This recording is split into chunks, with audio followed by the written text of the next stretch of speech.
రెండో టాస్క్‌లో సంచాలక్‌గా కళ్యాణ్ బాబు తీసుకున్న డెసిషన్ ఫెయిరా? అన్‌ఫెయిరా? అనేది కామెంట్ చేయండి. దానికంటే ముందు లైక్ చేయండి. ఈ వీడియోలో చాలా క్లియర్‌గా విత్ ప్రూఫ్స్ నేను మాట్లాడబోతున్నా. సంచాలక్‌గా కళ్యాణ్ పడాల రైటా? రాంగా? సంచాలక్‌గా రితు చౌదరి రైటా? రాంగా? తనూజ మిస్టేక్‌లు ఏమున్నాయి? డిమాండ్ పవన్ ఫౌల్ ఆడాడా? డిమాండ్ పవన్‌ని రితు కాపాడిందా? సంజన నోరు జారిందా? నిఖిల్‌కి అన్యాయం జరిగిందా? సుమన్ శెట్టికి న్యాయం జరిగిందా? అన్యాయం జరిగిందా? చాలా బుచ్చులున్నాయి. కానీ ఈరోజు ఎపిసోడ్‌లో ఆ 2 టాస్క్‌లు పక్కన పెడితే లాగ్ ప్రో మ్యాక్స్ లైవు లాగు, ఎపిసోడు లాగు ఏమిరా బిగ్ బాస్ ఎడిటరు అసల దారుణం సామి. అసలా ఈ 10వ వారంలో ఈ బొక్కలో టాస్క్ పెట్టడమే రాంగు. ఆ టాస్క్ పెట్టిన తర్వాతైనా ఆ కింగ్డమ్ టాస్క్ పెట్టిన తర్వాత అట్లీస్ట్ ఒక 3 టాస్క్‌లైనా పెట్టొచ్చు కదా! ఎందుకంత గ్యాపు, సోది, సొల్లు, చెత్త చెదారం. సో మన ఎపిసోడ్ రివ్యూలో ముందుగా టాస్క్లు మాట్లాడి తర్వాత మిగిలిన అంశాలు మనం కవర్ చేయబోతున్నాం. సో ముందు డైరెక్ట్ చెప్పేస్తా బా. కళ్యాణ్ పడాలా తీసుకున్న డెసిషన్ 100% కాదు కదా, 1000% రైట్. ఎందుకో విత్ ప్రూఫ్లు కూడా చెప్తా. ఎంతమందికి అది రైట్ అనిపించిందో లైక్ చేయండి. అలాగే రీతు సంచలనంగా ఫెయిల్ అయింది అని ఎంతమందికి అనిపించిందో కూడా బలంగా లైక్ చేయండి. మిగిలిన ఒపీనియన్లు కూడా నేను చాలా బలంగా ఎక్స్ప్రెస్ చేయడానికి ప్రయత్నిస్తా, ఓకేనా? బట్ మీ ఒపీనియన్ మాత్రం గట్టిగా కామెంట్ చేయండి. సబ్స్క్రైబ్ చేయకపోతే it's worth to subscribe my reviews. మొదలు పెడేద్దాం, ఇంకా లేకెందుకు మొదలు పెడదాం. ముందుగా టాస్క్ 2 నుంచి వెళ్దాం, ఓకే? టాస్క్ 2 నుంచి వెళ్ళినప్పుడు మీకు బొమ్మ చూపిస్తారు, ఆగండి. ఈ బొమ్మ చూడండి ఒకసారి. ఈ బొమ్మలో మీకు ఏం కనబడుతుంది? సరిగ్గా చూడండి. ఇంకా ఇప్పుడు ముందుకు పెడతా, ఓకే? చూసారా? ఇక్కడ ఎవరు ఎన్ని టవర్లు ఉన్నాయి? సంజన గారు 6, ప్రభంజనం ఎన్ని ఉన్నాయి? 5. చూశారు కదా? మీకు ఇంకా డౌట్ వస్తే అందుకే ఇన్స్టాగ్రామ్ చెక్అవుట్ చేయమంటున్నా. మై రివ్యూస్ అఫీషియల్ అని ఉంటుంది, డిస్క్రిప్షన్లో లింక్ పెడతా, ఫాలో అవ్వండి. నేను ఈ వీడియో అవ్వగానే అక్కడ స్టోరీ పెడతా ఇది. సో ఇక్కడ మీరు కరెక్ట్గా గమనిస్తే సంజన గారివి ఎన్ని ఉన్నాయి? 6 టవర్లు ఉన్నాయి. 6 పెట్టేశారు. 6 ఆల్రెడీ ఉన్నాయి చూడండి. ప్రభంజనం ఎన్ని ఉన్నాయి? 5 ఉన్నాయి ప్రభంజనంకి. కానీ ప్రభంజనం ఫ్యాన్స్, ప్రభంజనం సపోర్టర్లు గోల్ దొప్పుతున్నారు. వాళ్ళ గోల్ తర్వాత వెళ్దాం. ఇక్కడ 5 ఉన్నాయి, ఈమె 6 ఉన్నాయి. సో ఒక లాజిక్ ఏం చెప్తున్నారు? టై అయిపోయినప్పుడు ముందు ఎవరు పెట్టారో అది చూడాలి. సో టవర్ సేమ్ ఉంది కాబట్టి అంటున్నారు. నేను అసలు ఆ లాజిక్ కూడా ఒప్పుకోనబ్బా. ముందు పెట్టినా వెనక్కి పెట్టినా డజంట్ మ్యాటర్. నేనైతే అలాగే ఉన్నా. End of the day buzzer end అయ్యేసరికి ఎవరి టవర్ పెద్దగా ఉంది అంతే. కానీ మీరు ఈ కండిషన్లో కూడా కొంతమంది తెస్తున్నారు కాబట్టి ఇక్కడ చూస్తే టవరు 6వ బ్లాక్ ఎవరు ముందు పెట్టారు? ఈ ముందు పెట్టారు. ఇక్కడ ప్రభంజనం తర్వాత పెట్టాడు. సో ఇది రూల్ అవుట్ చేసేద్దాం. అయినా ఇది కన్సిడర్ చేయొచ్చు, బట్ నేను ఇది కూడా కన్సిడర్ చేయను. నేనేం చెప్తానరా అంటే, కళ్యాణ్ పడాలా ఏం చెప్పాడు? సింపుల్ మ్యాథ్స్ అబ్బా, దీన్ని ఎందుకు అంత కాంప్లికేట్ చేస్తున్నారు అర్థం కావట్లే. టవరు ఎలాగైనా పెట్టినా నాకు అభ్యంతరం లేదు అన్నాడు, ఓకే? ఆ పాయింట్ అలా గుర్తుంచుకోండి. బీపీలు తెచ్చుకోవద్దు, షుగర్లు తెచ్చుకోవద్దు, మళ్ళీ వస్తే పోదు, మళ్ళీ అలా మెడిసిన్ వాడుకోవాలి. అందుకే నరాలు జాగ్రత్తగా ఉంచుకొని కుట్లు తెంపుకోవద్దు. స్పష్టంగా చెప్తా, కంగారు పడవద్దు. నాకు అర్థమవుతుంది మీ ఆరాటం, తనూజ ఫ్యాన్స్ తిని, తనూజ పిఆర్, మిగిలిన పిఆర్లు అందరివి. నాకు రైట్ అనిపిస్తే నేను బలంగా నించుంటా. ఇక్కడ కళ్యాణ్ ఏమన్నాడు? టవర్ ఫామ్ చేసినప్పుడు ఎలా ఉన్నా పర్లేదు, ఐ విల్ కన్సిడర్ బోత్ అన్నాడు. సో ఇక్కడ సుమన్ శెట్టిది అసలు నేను కన్సిడర్ చేయను అనలేదు కదా, సుమన్ శెట్టిది అసలు ఫౌల్ అనలేదు కదా. మీరు ఎప్పుడు పాయింట్ పట్టుకు రావాలరా అంటే, బజర్ ఎండ్ అయ్యేసరికి ఫర్ ఎగ్జాంపుల్ ఎలా చెప్పాలి? సుమన్ శెట్టివి 7 బ్లాకులు ఉన్నాయి, ఇలానే 7 బ్లాకులు ఉన్నాయి, అన్ఈవెన్గా ఉన్నాయి.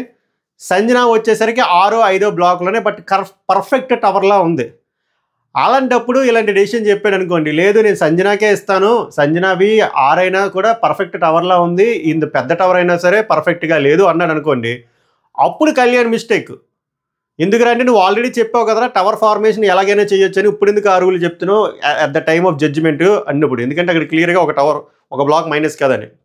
కానీ ఇక్కడ ఏం జరిగిందిరా అంటే, ఇద్దరు టవర్లు సేమ్ హైట్, ఇద్దరు టవర్లు సేమ్ హైట్ అయినప్పుడు మీరు నెక్స్ట్ కండిషన్, నెక్స్ట్ పారామీటర్ ఏం తీసుకుంటారు? మీరు మామూలుగా ఆలోచించండి.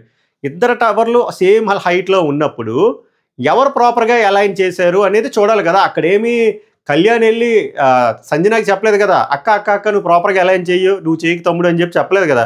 ఆమె కామన్ సెన్స్ ఉంది, ప్రాపర్గా అలైన్ చేసి పెట్టింది. ఎందుకంటే ఏమన్నాడు? టవర్ అన్నాడు బిగ్ బాస్. ఓకే, మనోడు ఎలా చేసినా ఇస్తానన్నాడు. పాపం పెద్ద మనిషి ఎలా అయినా చేస్తే, అక్కడ చిన్నోడు కాబట్టి కొంచెం పొట్టిగా ఉన్నాడు కాబట్టి పాపం ఆ ఫ్లెక్సిబిలిటీస్ ఇచ్చాడు. ఆ కాంపిటేటివ్ స్పిరిట్ కూడా ఉండాలి, లేకపోతే కష్టమైపోతుంది. ఎందుకంటే ఆయన హైట్గా అలా చేయలేడని చెప్తే మొత్తానికి కళ్యాణ్ బాబుకి వెన్నుపోటు పొడి చేస్తున్నారు. సో అక్కడ ఏం చేయాలి, 2 టవర్లు సేమ్ ఉన్నప్పుడు ప్రాపర్గా అలైన్ అయినవే చూడాలి. దట్ డజంట్ మీన్ ఆయన ఫౌల్ ఆడాడని చెప్పట్లేదు. ఇప్పుడు జడ్జిమెంట్ తీసుకోవాలంటే తనూజ ఏమంటుంది, సుమన్ శెట్టి ప్రభంజనంకి ఇవ్వాలంటే ఎందుకు ఇవ్వాలి, ప్రభంజనంకి దేనికి ఇవ్వాలి, ప్రభంజనంకి ఏ కోటా మీద ఇవ్వాలి, మీరు సపోర్ట్ చేస్తే ఇచ్చేలా. టవర్ హైట్ సేమ్ ఉంది కదా తక్క, సేమ్ హైట్ ఉన్న నెక్స్ట్ క్రైటీరియా ఏం చూస్తావు, ప్రాపర్గా టవర్లో ఎవరిది ఉంది, సంజన, టాపిక్ ఈజ్ ఓవర్. సంచాలక్ అలా చెప్పాడు ఇలా చెప్పాడు అంటే సంచాలక్ ఎలా పెట్టినా కూడా నేను కన్సిడర్ చేస్తానరా అన్నాడు. ఇప్పుడు కూడా సుమన్ శెట్టి టవర్ నేను కన్సిడర్ చేయను అనట్లే, సుమన్ శెట్టి టవర్లా లేదు అనట్లే, సుమన్ శెట్టిది కూడా టవరే అంటున్నాడు, సంజనది కూడా టవరే అంటున్నాడు. End of the day buzzer అండేసరికి 2 సేమ్ హైట్లో ఉంది కాబట్టి ప్రాపర్గా అలైన్ అయిన సంజనది విన్ ఇచ్చాడు. దానికి ఏంద్రా బాబు ఐఏఎస్ ఐపీఎస్లాగా ఒక్కొక్కరు ఓవర్ అనాలిసిస్లు, అచ్చచ్చచ్చచ్చచ్చే మామూలు ఓవర్ అనాలిసిస్ కాదు. నాకు మెసేజ్లు, కామెంట్లు, ప్రోమోల కింద ట్విట్టర్లో ఏవేవో హల్చల్లు. దీనికి అంత అవసరం లేదు, ఇది రాకెట్ సైజ్ కాదు. పోను మీరు ఇంకో కండిషన్ కూడా తెచ్చుకోవాలనుకుంటే నేను చెప్పాను కదా, ఫస్ట్ బ్లాక్ ఎవరు పెట్టారు, నేనైతే తేనది, అది కూడా ఆమె పెట్టింది కదా. బట్ అక్కడేమో వాళ్ళు ఏంటో నాకు అర్థం కావట్లేదు, వాళ్ళు సుమన్ శెట్టి పెట్టాడు అంటున్నారు. ఇప్పుడు నేను మీకు ఫోటో కూడా చూపిస్తున్నాను కదా, కాలేజ్ స్టోరీలో కూడా పెడతా చూడండి, మై రివ్యూస్ అఫీషియల్లో.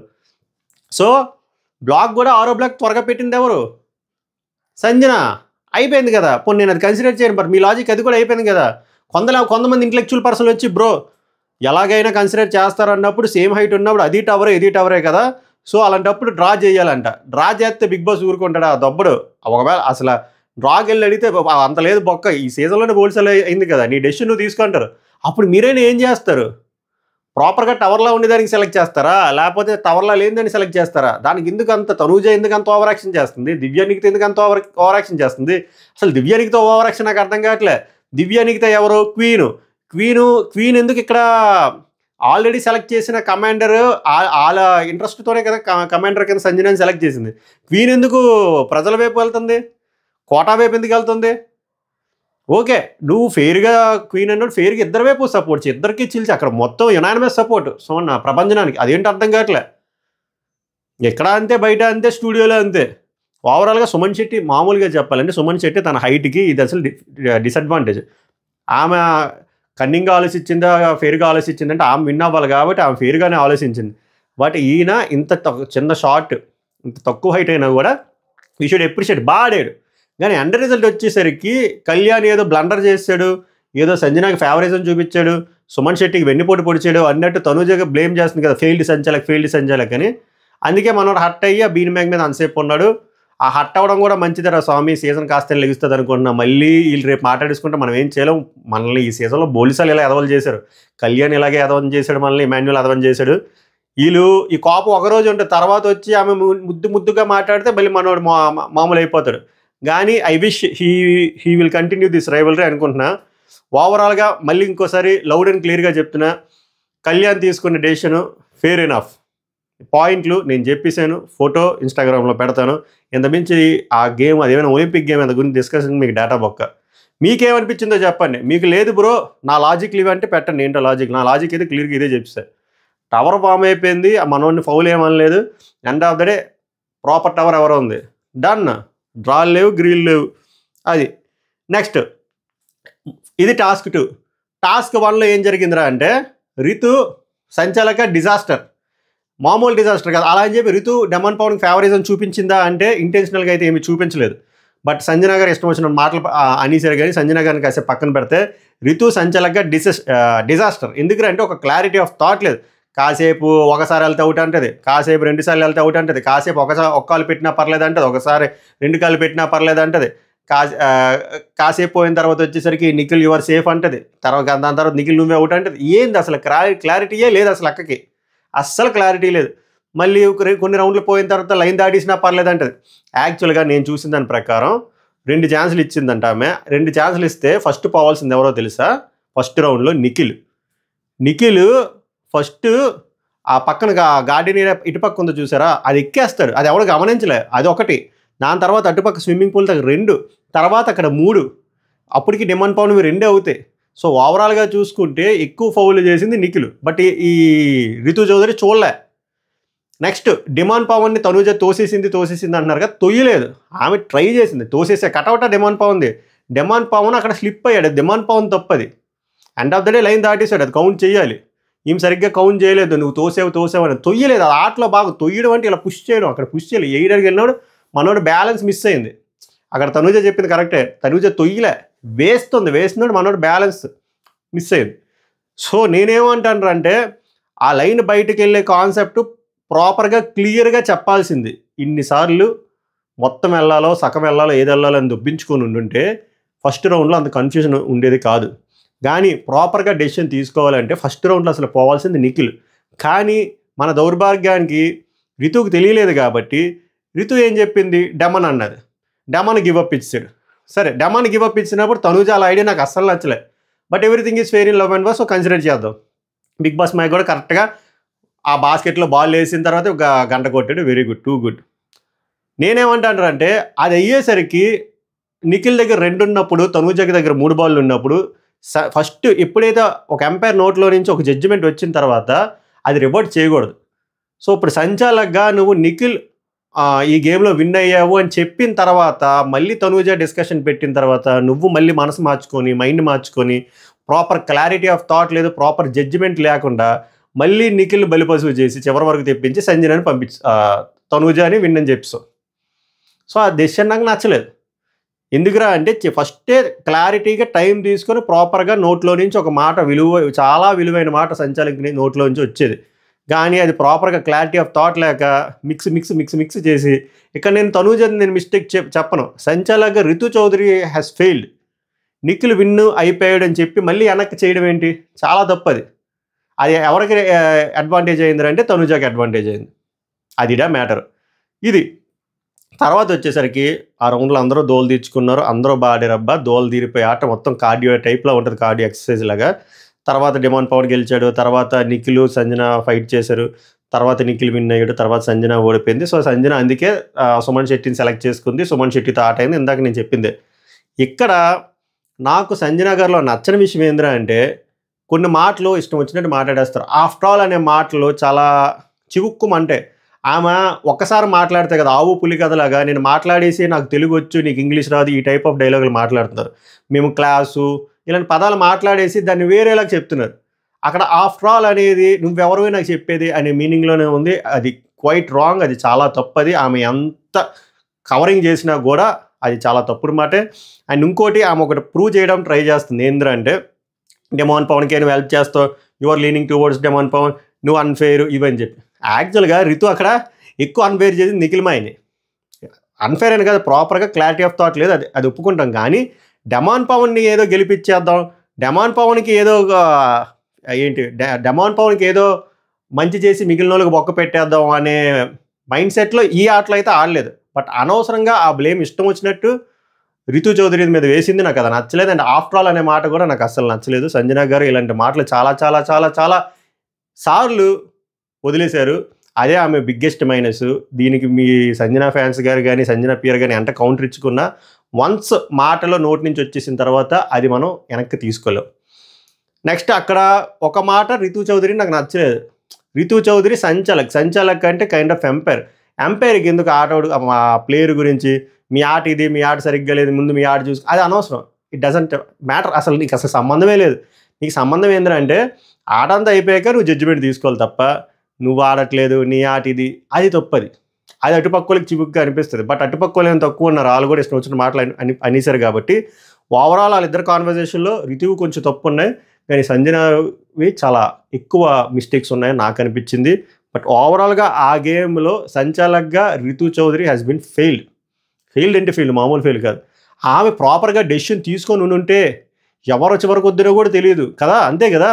ఇప్పుడు మీకు ఎలాగా ఇప్పుడు ఈ హీరో వెళ్ళి కొట్టుకొని కమీడియన్ విన్ అయిపోయినట్టు అక్కడ తనూజ విన్ అయిపోయింది. ప్రాపర్గా జడ్జిమెంట్ తీసుకొని for example demon Pavan win అయ్యాడు అనుకుందాం, అప్పుడు ఏమవుతుంది, తర్వాత నిఖిల్ వెళ్తాడు ఆర్ వైస్ వర్సా. అప్పుడు ఏమవుతుంది లాస్ట్లో సంజన తనూజ ఏమవుతుందో జస్ట్ ఇమాజిన్. సంజన గారు విన్ అయిపోయి తనూజ ఉందనుకోండి, మంచి కంటెంట్ వస్తుంది, గొడవ వస్తుంది, బోల్డ్ వస్తుంది, అది అయిపోయింది. తర్వాత తనూజ గారు అక్కడ ఎవరిని సెలెక్ట్ చేసుకుంటారనేది చూస్తాం.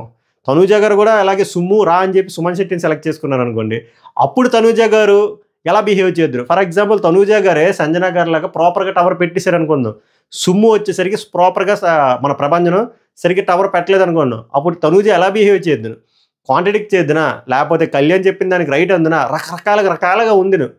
ఎప్పుడు ఉందును రితు చౌదరి అనే సంచాలకు ప్రాపర్గా ఒక క్లారిటీ ఆఫ్ థాట్ పెట్టుకొని డెసిషన్లు ఇచ్చుంటే బాగున్ను. అన్ఫార్చునేట్లీ ఇవ్వలేదు అండ్ రిజల్ట్ అలా అయింది. సో ఓవరాల్గా 2 టాస్కులు మీద నా అనాలిసిస్ అయితే ఇది. మీకు ఏమంటారు, నాది యాక్సెప్ట్ చేయొచ్చు ఆర్ డిఫర్ చేయొచ్చు. డిఫర్ చేస్తే ఎందుకు డిఫర్ చేశారో కామెంట్ చేయండి, యాక్సెప్ట్ చేస్తే లైక్ చేయండి, సో దట్ ఎక్కువ మందికి రికమెండేషన్ వెళ్తుంది. ఇది టాస్కుల గురించి. తర్వాత కొంచెం ముందుకు వెళ్దామా? ముందు ఏముందో మాట్లాడదాం కాసేపు, అంతేం లేదు, బట్ ముందు పాయింట్లు కూడా కవర్ చేద్దాం. ముందు మార్నింగ్ కాదు, నేను మిడ్ నైట్ ముచ్చట్లో కూడా చెప్పా, ఒక్కొక్కడు ఎక్సెప్ట్ కళ్యాణ్కి అయితే వాళ్ళ ఫ్యామిలీ కూడా రాపోయినా పర్లేదు అంటున్నాడు. అదేం పంచాయతీ తర్వాత మాట్లాడదాం. అందరూ ఫ్యామిలీ వీక్ అనుకున్నారు పిల్లలు, వీళ్ళకి వచ్చినన్ని లీకులు, ఇన్పుట్లు, చొక్కాలు, డ్రాయర్లు ఎవరికి రాలే, అయినా కూడా ఫ్యామిలీ వీక్ కావాలంటున్నారు. మళ్ళీ ఇంకో సీరియల్ నడిపిద్దామని ఒక వారం అంతా. రితు అక్కడ లెటర్ వస్తుంది, లెటర్ రాగానే ఫ్యామిలీ వీక్ అనుకుని చెప్పి గోల్ దొబ్బారు. మ్యాటర్ ఏంద్రా అంటే కింగ్డమ్ టాస్క్ రెడీ అవ్వని పిల్లలని చెప్పారు ఇండైరెక్ట్గా, వాళ్ళకి అర్థం కాలే కరిస్తారు. సో కింగ్డమ్ టాస్క్ ఏమి టాస్క్ అయ్యా 10వ వారం. ఇప్పుడు కూడా రణరంగం అనే థీమ్కి జస్టిఫికేషన్ ఇచ్చావు అర్జున. నిన్నేమో నా రూమ్కి రమ్మంటే నువ్వు రావట్లే, షైగా ఫీల్ అవుతున్నావు, నువ్వు రా, నీతో మాట్లాడాలి, నువ్వు రా, అర్జెంట్గా మాట్లాడాలి.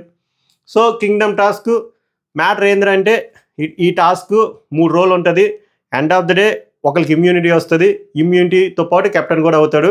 సో నాకు తెలిసి ఆ ఇమ్యూనిటీతో పాటు ఎవడైతే కెప్టెన్ అవుతాడో ఆ 10 మంది నామినేషన్లో కానీ వాళ్ళు ఉంటే వాడు బయటకు వచ్చేస్తాడు అనుకుంటా. అప్పుడు 9 మంది ఉంటారు అనుకుంటా, నేను అలా అనుకుంటున్నా. సో ఇమ్యూనిటీ ఎవరికి వస్తుందో వాళ్ళు ఫైట్ చేయాలి. ఇప్పుడు రాజుగా మాత్రం కళ్యాణ్ పడాలా, మామూలుగా లేడు, గొప్ప కామెడీగా ఉన్నాడు ఆ గౌన్లో. నాకైతే అస్సలు ఎక్కలే రాజులాగా, నో అఫెన్స్, బట్ నాకు నచ్చలేదు. బట్ ట్రై చేశాడు ఏదో రాజులాగా.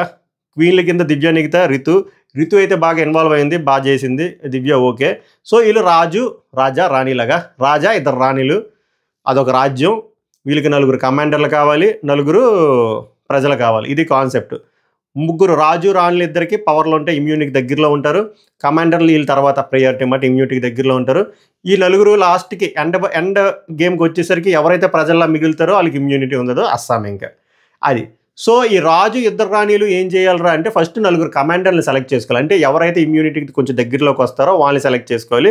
మిగిలిన 4 వచ్చేసరికి ప్రజలు. వాళ్ళకి ఏంట్రా అంటే బేసిక్ నెసెసిటీసే ఉంటాయి చూసారు, అవే ఉంటాయి. వాళ్ళ కొంప కూడా బయట 2-3 మడత మంచాలు లాంటివి వేశారు, బయట దొబ్బించుకోవాలి. దోమలు కుట్టినా పాములకి కరిసేసినా కూడా బయట ఉండాలి. మిగిలిన వాళ్ళు మాత్రం రాజు 2 రాణిలో 4 కమాండర్లు మాత్రం హ్యాపీగా ఇంట్లో దొబ్బి తినొచ్చు కూడా. అంటే లగ్జరీ ఐటమ్స్ కూడా వచ్చాయి, ఫుడ్, చికెను, పన్నీర్, ఇవన్నీ. ప్రజలు మాత్రమే తినకూడదు, ప్రజలకు మాత్రం వెరీ నార్మల్ ఫుడ్. సో ఇది ఎందుకురా అంటే ఇలా పెట్టారంటే ఇలాంటప్పుడే మిక్స్డ్ ఎమోషన్స్ వచ్చి కోపాలు వస్తాయి కదా. కానీ వీళ్ళేమో మంచి ఆస్కార్ ఆర్టిస్టులు కదా, అవేం చేయట్లే. సో ఓవరాల్గా ఈ వారం గేమ్ థీమ్ అది. సో కాన్సెప్ట్ ఏంటంటే వీళ్ళల్లో ఎప్పుడు ఇలాగా ఎవ్రీడే 2-3 టాస్కులు పెడుతూ ఉంటారు. నాకు తెలిసి 6-7 టాస్కులు పెడతారు అనుకుంటా. 6-7 టాస్కులు అయ్యేసరికి ఎవరు ఇమ్యూనిటీతో దగ్గరలో ఉన్నారో అని చెప్పి చూసి అందులో 4-5 పిక్ చేసి ఓవరాల్గా 5కి ఒక ఫైనల్గా కెప్టెన్సీ కంటెండర్ టాస్క్లో పెడతారని నా ఫీలింగ్. సో చూద్దాం. ఓవరాల్గా అలాగే 2 టాస్కులు జరిగి ఆ 2 టాస్కుల రివ్యూ మనం ఫస్ట్ వెనక నుంచి వచ్చాం కదా, అది కవర్ అయిపోయింది. ఇప్పుడు ఇది. సో లగ్జరీ ఫుడ్ వచ్చింది, వండారు, తిన్నారు. తర్వాత ఆడిషన్లు జరిగి ఎవడ పర్ఫార్మెన్స్ వాళ్ళు ఇచ్చారు, ఎందుకు కంటెంటర్గా ఉండాలి. కంటెంటర్ అంటే కమాండర్. సో ఇమాన్యుయల్ కొంత చెప్పాడు, డెమాన్ పవన్ కొంత చెప్పాడు, నిఖిల్ చెప్పాడు, అందరూ చెప్పారు లైవ్లో అది. సో కమాండర్ల కింద చివరికి వాళ్ళిద్దరు స్ట్రాంగ్ పర్సన్స్, 2 తెలివితో ఉండేవాళ్ళని చెప్పి 2 అమ్మాయిలు 2 అబ్బాయిలు, డిమాన్ పవన్, నిఖిల్, తనుజ, సంజన. మిగిలిన 4 ప్రజలు, భరణి, ఇమాన్యుయల్, గౌరవ్, సుమన్ శెట్టి. వెరీ న్యాచురల్గా ఉన్నారు పిల్లలు. తర్వాత బిగ్ బాస్ మ్యాచ్ కావాలని చెప్పి ఇమాన్యుయల్ది ఆ గోంగూర స్టోరీ చెప్పాడు. చిన్న వయసులో గోంగూర కట్టలు ఎలా అమ్ముకునేవాడు, అమ్ముకున్న తర్వాత 30 రూపాయలు వస్తే వాళ్ళ అమ్మగారికి ఇచ్చేవారు. సో అంత ఆ స్టేజ్ నుంచి ఇక్కడ వరకు వచ్చినట్టు మనకు అర్థమైంది. బర్నీ గారు కూడా అది అప్రిషియేట్ చేస్తారు, సూపర్ ఇమాన్యుయల్ అని చెప్పి. తర్వాత ఈ కంటెండర్లు వస్తుంది ఏంటి, ఈ కమాండర్లకి చిన్న పవర్లు ఇస్తారు మాట. నిఖిల్ ఏమో గార్డ్ మాట, తనుజ వచ్చి food inspector type, Demon Pavan, Sanjana వచ్చి వర్క్ సిస్టమేటిక్గా అవుతుందా లేదా ప్రజల దగ్గర నుంచి వీళ్ళ దగ్గర నుంచి చెక్ చేయాలి. అలాగే డిమాన్ పవన్ ఇన్ఫర్మేషన్ కమాండర్, అంటే ఏదైనా నోట్లు వస్తే అవన్నీ మనోడు జాగ్రత్తగా ఫస్ట్ తెచ్చి చదవాలి. సుమన్ శెట్టికి మళ్ళీ బొక్కలో సీక్రెట్ టాస్క్ ఇచ్చారన్నమాట, కమాండర్లుగా సరిగ్గా వర్క్ చేస్తున్నారు లేరని చెప్పి. అలాగే సుమన్ శెట్టి ప్రభంజనం కాబట్టి గుడ్డు కూడా ఇచ్చారు, ఆయన హ్యాపీగా మింగేశాడు, అయిపోయింది. అంతకుమించి ఏం జరగలే ముందు. మిగిలినంతా సొల్లు అల్ట్రా సొల్లు అనమాట. అది సొల్లు లైవ్ దరిద్రమే, మెయిన్ ఎపిసోడ్ దరిద్రమే. హ్యాపీగా మెయిన్ ఎపిసోడ్ ఒక 10 నిమిషాలు ట్రిమ్ చేసి టాస్కుల్లో గొడవలు ఇంకా అవుతుంది. ఫర్ ఎగ్జాంపుల్ ఆ రెండో టాస్క్ మెయిన్ ఎపిసోడ్ అయిపోయినా కూడా అక్కడ అవుతుంది. ఏంద్ర అవుతుందో తెలుసా? దివ్యానికి జస్ట్ 5 నిమిషాలు చూసా. మిడ్ నైట్ ముచ్చట్లో కవర్ చేస్తా క్లియర్గా. దివ్యానికితకి సంజనాకి గొడవ అవుతుంది గట్టిగా. మంచిగా ఆర్గ్యుమెంట్లు అవుతున్నాయి. నేను అక్కడ కవర్ చేస్తా. సో నేనేమంటాను అంటే ఈ సొల్లంత వేసే బదులు టాస్క్లో జరిగిన గొడవలు పోస్ట్ టాస్క్ అయ్యే గొడవలు పెట్టొచ్చు కదా, ఇంట్రెస్టింగ్గా ఉంటుంది. మంచి కంటెంట్ ఉన్నా కూడా ఎవడరా స్వామి ఎడిటర్ అనిపిస్తాడు. సో ఓవరాల్గా అది టాస్క్ అంతా అయిపోయిన తర్వాత పవన్ కళ్యాణ్ అయితే చాలా డీప్గా హట్ అయ్యాడు. పవన్ కళ్యాణ్ డీప్గా హట్ అయింది ఎందుకంటే తాను రాజా సినిమాలో ఎక్కువగా ఆరాధించిన సౌందర్య గారు అంత మాట అనేసారు, యువర్ ఫెయిల్డ్ సంచాలక్ అని చెప్పి హ్యాపీగా దుప్పటి కప్పుకొని పడుకున్నారు. అన్నీ మాత్రం బీన్ బ్యాంక్ మీద కూర్చొని వెంకటేష్ లాగా పేతాస్ డైలాగులు వేసుకుంటూ అంటే మనసులో అలా ఉంటే ప్రపంచం వచ్చి మోటివేషనల్ స్పీచ్ ఇచ్చాడు. మోటివేషనల్ స్పీకర్ లాగా ఓడిపోయిన నేనే ఫీల్ అవ్వట్లేదు, నువ్వు ఎందుకు కళ్యాణ్ ఫీల్ అవుతున్నావు, మైండ్లో పెట్టుకోకదా వచ్చి తొంగు అన్నాడు. అన్నీ తొంగు ఉంటాడో లేదో తెలియదు. మిడ్ నైట్ ముచ్చట్లో అన్నీ కవర్ చేస్తా. Okay, everything will be covered in mid night talks. So ఓవరాల్గా టాస్క్ 2లో కళ్యాణ్ పడాలా చేసింది ఫెయిర్ డెసిషన్ అనిపించింది. తనుజ ఓవర్ యాక్షన్ చేసింది అనిపించింది. దివ్యానికిత టూ మచ్ ఓవర్ యాక్షన్ చేసింది అనిపించింది. టాస్క్ 1లో రితు సంచలకంగా ఫెయిల్ అయింది అనిపించింది.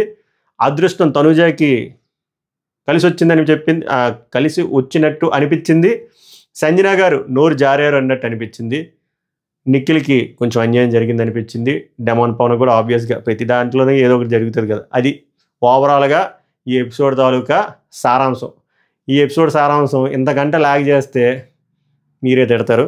మీ మిడ్ నైట్ టాక్స్లో కలుద్దాం. అప్పటివరకు వీడియోని ఆస్వాదించండి. సబ్స్క్రైబ్ చేయకపోతే ఇట్స్ వర్త్ టు సబ్స్క్రైబ్. సభకు నమస్కారం, ధన్యవాద్.